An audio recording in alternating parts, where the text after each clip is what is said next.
Well, hello, people. So yeah, it's Peter here, and I'm back down in the old man shed.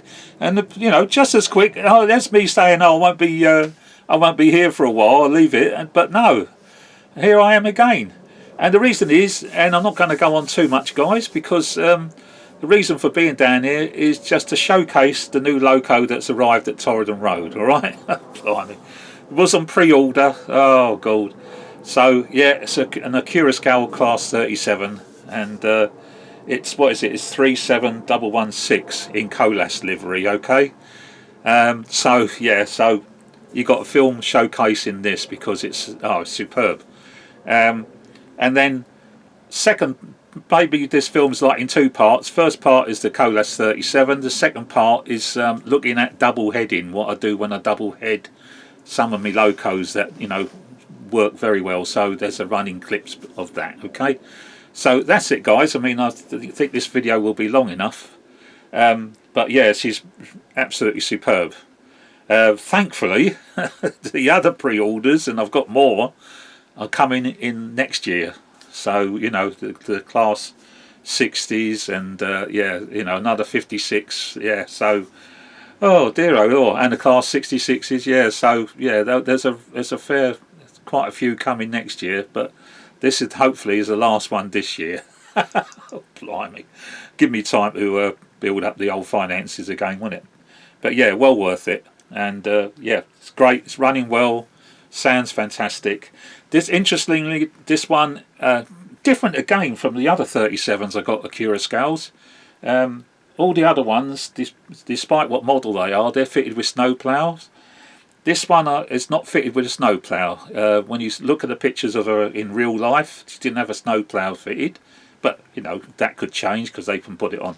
But nevertheless, that involves a lot of intricate detailing up. Okay, there's wheel guards you've got to put in place. It doesn't restrict the workings of the model, but on the bogies you've got to fit wheel guards. It's all there in a little detail pack that Acura Scale send with it, and my god, that was fun. All right, but I've done a close-up of that, so you'll see just what a spaghetti junction of pipe work and everything it is. And the little thing, you need to bend your pipes. Okay, the Acura Scale pipes, they just sort of hang down, don't they?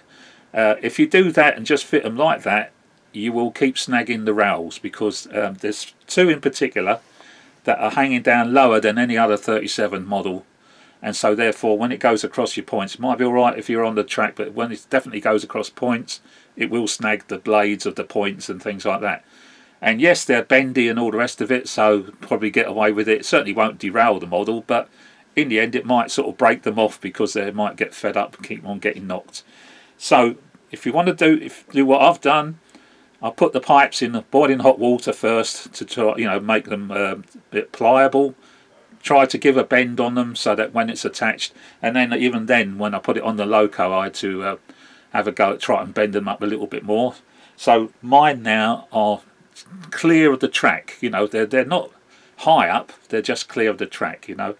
Ordinarily in real life, as the pipes are actually held up in place on chains and things like that, all right, because they never hang down. Well, they shouldn't do unless they're shunting, I guess, but ordinarily they get clipped up and hanging on chains or something rather, which I couldn't replicate on the model, but I have sort of put a bend that's enough to stop it on the track. Right, so that's it, guys. No more chatting. Enjoy the film. As I say, first part is the Colas 37, the new one. Second part is what I call me sort of double headings. Okay, showing you some of my double headers and how they are, and of course me faffing around my little couplings. All right, which is why I can detail these locos up so much, because it absolutely, I'm over the moon. It works so well. Right, so that is it now. Okay, so I think hopefully it will be a longer break until you see me this ugly mug again. And yeah, so enjoy the video, and I'll catch you later, guys. Okay, but thanks for tuning in and thanks for watching. But you all take care, and I'll see you soon. Well, not too soon. Ta-ra, guys. Bye bye.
Right guys, giving you further insight into the mind of Mr. Dixon here in the old man shed, and to what I get up to. So we have here now the Class 68s that are in the consist, and unlike the Class 37 needle rail and the Codus rail that I cannot get to work together as in a consist because they're different manufacturers, and yes, you know, and I didn't spend a lot of time investigating CVs. These two, on the other hand, obviously are made by the same manufacturer. They have the same sound chips in them, and they are the same make of loco. And these do run well under a consist, under the Gauge Master control. They ran sort of, you know, they run in virtually perfectly straight out the box. However, there is a slight difference. They are connected by a solid coupling, and I'm going to zoom in, and the coupling itself, it fits into the NEM pocket, and it's made to look like this is not me making this up. This is a German manufacturer's coupling. There it is underneath the buffers. Can you see it? It's made to look like it's a chain link coupling, but basically it's a solid plastic moulding, so it goes into each side of the NEM pocket, and then you've got the two trains. They're joined together as a rigid construction sort of thing, you know. So that puts paid to the sloppiness of the kinematic coupling that the 68 is fitted with. If you still got your tension lock coupling in the NEM pocket on the 68, you know how they, you know, can sort of droop down and sometimes even fouls your track as it goes round. But when you put magnets on the 68, if you're using magnets, that, you know, eliminates that. And in this case I'm using this solid bar, so that's also eliminated. Now, can you notice how close the couplings are, the buffers are? And you'll think to yourself, that's never going to get round the curve. Well, we'll watch it go round then, shall we? Because you know what I'll get up to. So let's send it on its way, and you'll see that when I send it on its way, there'll be no movement between the two locos. See, straight away, there's no, you know, if they are wanting to fight each other a little bit, they can't because they are joined together. Right, so let's go around the curve. So it does go around the curve, doesn't it? And of course I've got the Curascal nuclear flask wagons on the back. They're also close coupled, but that's again, it's no problem because they've got sprung buffers, so when it comes around the curve, if there is a little bit of kissing of the buffer action, doesn't matter. So let's have a look. I'm going to slow this down and we'll watch this come right round, and you'll see what the buffers will be touching at this point as they come round off the curve, but they're not locking. And that bar is keeping the two locos running absolutely fine together. There they are, look, the buffers are touching. There's the coupling in the middle, but now we'll see what happens when, oh, you think, oh, buffer lock. Oh no. In actual fact, there's virtually almost touching. And then if going with, let's have a look at how close the Curascal, yeah. So they were probably touching as it went round. It's coupled to the back of the 68 with a wire connection, because I did this to this one before I came up with my little magnetic couplings myself that I put on the hooks. So this one's actually got a bit of electrical wire that's been bent in a certain way so that it gives it space to go round. And as I say, at the back the flashing lamp is now getting its power from the track, so it flashes a nice double rate flash. Well, there you go. And now I'll put them on with all the whistles and bells. Let's do that. Right, okay, so because I use these always as a pair to do all this, you know, nuclear flask or whatever, I always have these two running as a consist in a pair. So I've only got the driver figure in the front loco, and it's the front loco that I'm obviously going to do things like turn all the lights and things on.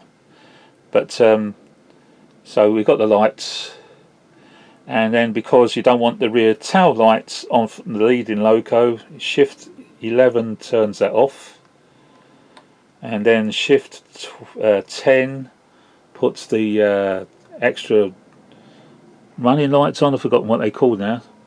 And I think if you put 12 on, you get brighter lights. Yes. And then of course 1 is the engine. And now I need to call up the rear loco to start the engine on that one. That's it.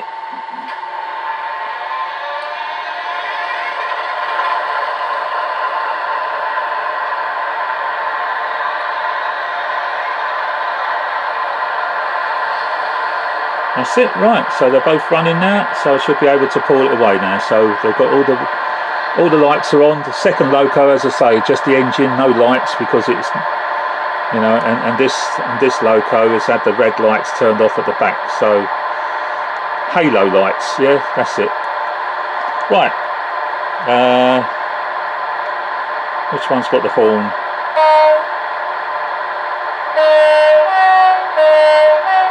Yeah, a bit of a weird horn. I'm not sure if this is if I've upgraded these models with the Zemo chips as over the ESU lock sound chips that I think they first had when they came out. I might have converted these. I might have. I've got 2 more 68s and the Transpennine, and I think what I did is I bought from Richard at Rhodes and Rowell's Zemo chips, and then I swapped the 2 chips out of these 2 DRS 68s and put them into the Transpennines one, and bought 2 Zimos with loose sound file from Richard's at Rhodes and Rowell's for this too. But let's see, let's get them going.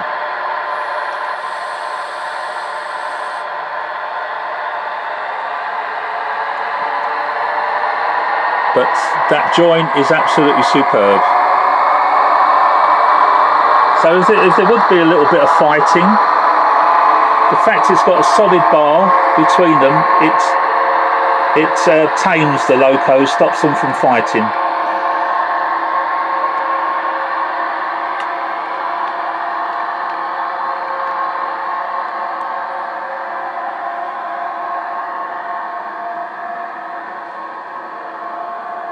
Right, there you go. Let's just speed her up and bring it round again. Let's watch it come round here. A bit faster.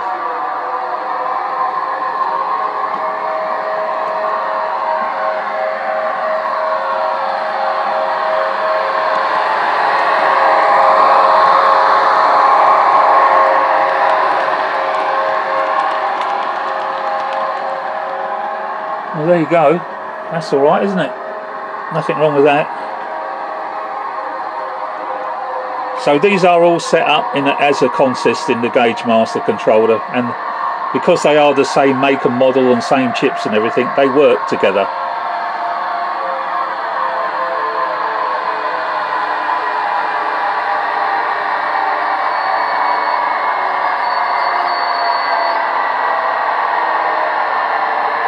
Well, there you go.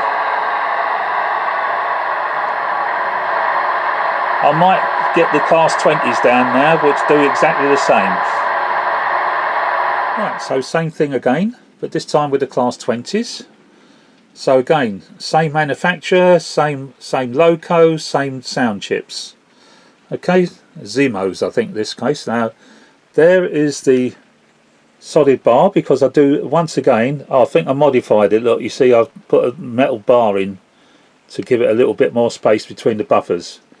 Alright, because as I say, I do play around until I get the sweet spot to get it go around the curves. But I haven't put these 2 together just yet, because I just want to show you how they've just been set up in the consist, and yet this is how they perform together. So I'll set them off moving slowly. You see that? They're both moving exactly as one. So even before I actually put the bar together, I'm just moving it very slowly, but you can see one is not moving before the other. They're both moving at the same time. There you go. Alright, but now I'm going to connect it up and then show you running. Okay. Right, okay, so I've coupled them together now. That's the distance between the buffers at the moment, and that's fine. You know, it goes round. So unlike the 68, there's a little bit more of a gap between these buffers, but they're still very close. Right, so this is the one I've modified to get the running lights correctly, as you know. But we can turn the sound on. 2 locos. and then we can get her on the way.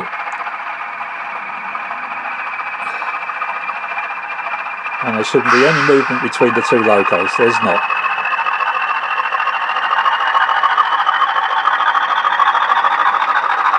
So the red light's been turned off on the leading loco.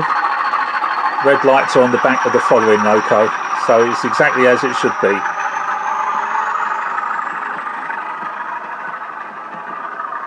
Will be no trouble getting around the bends because there is a bit of a gap. These haven't got kinematic couplings, they're connected straight to the bogies.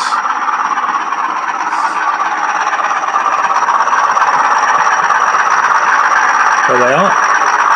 You see, they do kiss going around the curve, but they open up a little bit on the straight.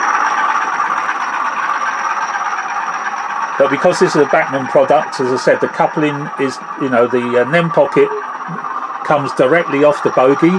It's not on a kinematic system. So when she goes round the bends,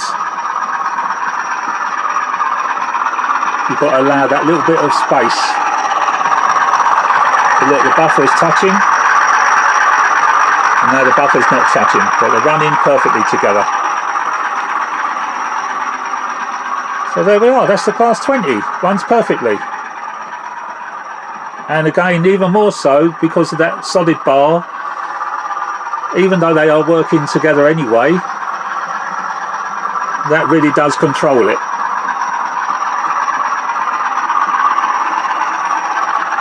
And I fixed the running lights on this, didn't I? With my own sort of LEDs and everything, so it's got the correct running lights. Back loco, it doesn't matter because it's got, you have the red lights anyway. Okay. Yeah, so there's the marker lights which are corrected, which I'm very happy about now. So why Bachmann? I don't know why they keep doing that. I don't know. And it's got these cab lights on. And oh, incidentally, I didn't realise I had left the lights on the second loco, but that's easily fixed. So that should turn them off, and that's it. And then you'll have the red lights behind. Let's have a look. Let's check. As it should do. So let's move it forward. Cab light will go out. Yeah. So in between the locos, there's no lights at all between the two of them. And there isn't, but there should be red lights at the back now. And there is. Oh dear. It's got to be right, hasn't it? Right. Thank you. It's at me. There we go. Okay, so again, looking at the Curascal nuclear flask wagons, so this is how they're coupled up. So they're very close, but as you saw, you know, the buffers are sprung and they do kiss going round. And then before I came up with my little magnetic coupling myself, this is how I coupled it up. Again, to the locomotive's hook, but it was bent wire, see? So that saved me, that meant that I could have this detailed up, because when I take that off, we are left with a class 20 fully detailed, you see? And that's what I wanted. So of course, with no hook to couple up to, and before I'd come up with my own little invention, the only way round it was to have a bent wire. And I'm just trying to do it off camera, so there we are, done. Alright, so that's, and you've got the nice gap, and the fact it is a wire, I can bend it, so I was able to get that sweet spot there. That's the gap that the coupling likes, as you know, to go around a second radius. But of course, I then came up with my own little, so I had to separate the wagons, take that one off, leave that to one side, so that just leaves me with the conventional Hunt coupling. I'll now pick up my own little Heath Robinson device, hook that onto the loco's hook. Done. So with exactly the same result. So, you know, I've got the choice. I could either put the Hunt coupling back on this one and take the wire off, which I might well do, because as I said, it's no damage being done. That wire goes through the NEM pocket and then loops around the axle. Sorry, there we go. No, actually no, it just literally loops around the NEM pocket. Sorry, there we are. So that wire actually just fits around the NEM pocket, So I could put a hunt coupling back in there, and then I don't need this hoop anymore. But as it's because it's perfect. Oh dear, silly things I do. And that is because I wanted to be able to keep the Class 20 detailed at both ends for when I run them as a pair. Okay, it's crazy, aren't I? Right, further update. I have taken that wire off now, and I've put a hunt coupling on the front there now. Okay, so there's no bit of unsightly wire sticking out there now. It's a pucker coupling. Let's just join those two together, right? And as you say, or as I say, when it goes round the curve, the buffers are touching, but there's no problem whatsoever. But now, with a coupling on the front, with my little beastie of a coupling on the back of the 20, should be able to come back, bring it back, there we go, and slowly should see my usual, there she goes. And now, unlike before, it can push. There you go. So my little, my little couplings, it's not only just for pulling rather, as you can see, or as you will see when she comes round. And round she'll come, and I'll stop it, and then we send it forward the other way. So without doing anything, just stop it. You can see that everything's all hunky-dory, it's all still lining up. Nicely close coupled, got a nice little gap between the buffers. Right, now without doing anything else, right, she would be going around the corner, but I'm going to change direction. And, yeah, not only that is it moving, there was actually no movement between the wagon and the loco. But there you go. There's only whilst, when I was making the other film, and I thought to myself, yeah, why have I still got a bit of wire in it now? Because I've got my own little couplings now. I don't need a bit of wire. So yes, I took it off. I said it was easy to do. It was only a bit of bent wire. Took it out in seconds.